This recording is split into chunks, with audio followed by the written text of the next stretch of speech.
कणकवलीतील सभेतून उद्धव ठाकरेंवर टीका करणाऱ्या राज ठाकरेंना संजय राऊतांनी आज उत्तर दिलंय. राज्यातील चांगले प्रकल्प गुजरातला पळवले आणि विनाशकारी प्रकल्प आणून नुकसान करण्याचा प्रयत्न सुरू असल्याचा दावा राऊत यांनी केलाय. महाराष्ट्राची लूट सुरू असताना राज आणि नारायण राणे गप्प का असा सवालही त्यांनी उपस्थित केलाय.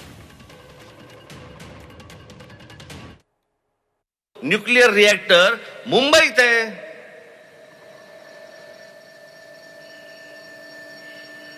तिथे कधी मला आठवत नाही की बाबा ऑटॉमिक रिसर्च सेंटर दूर लोटा, इथून काढून टाका असं कधी बोललेलं मला आठवत नाही.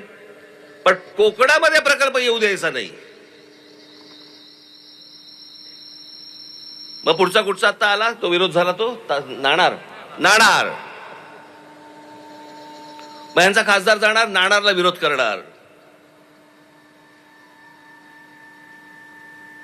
आणि मग लोकांना भडकवणार, बागायती शेती जाते बिते वगैरे वगैरे. माझं असं म्हणणे हे सगळं नंतर. सध्या हे जे नवीन मोदींचे भक्त झालेले आहेत, मोदी शहांचे, ते खरोखर महाराष्ट्राचे सुपुत्र आहेत का हे त्यांनी स्वतः आत्मचिंतन केलं पाहिजे.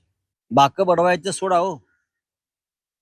मुंबईतले प्रकल्प नेले, महाराष्ट्रातले अनेक प्रकल्प नेले, महाराष्ट्राची लूट चालू आहे सध्या, त्याच्यावरती राज ठाकरे नारायण राणे या जोडीने एकदा तरी तोड उघडलंय का हे स्पष्ट करावं ना.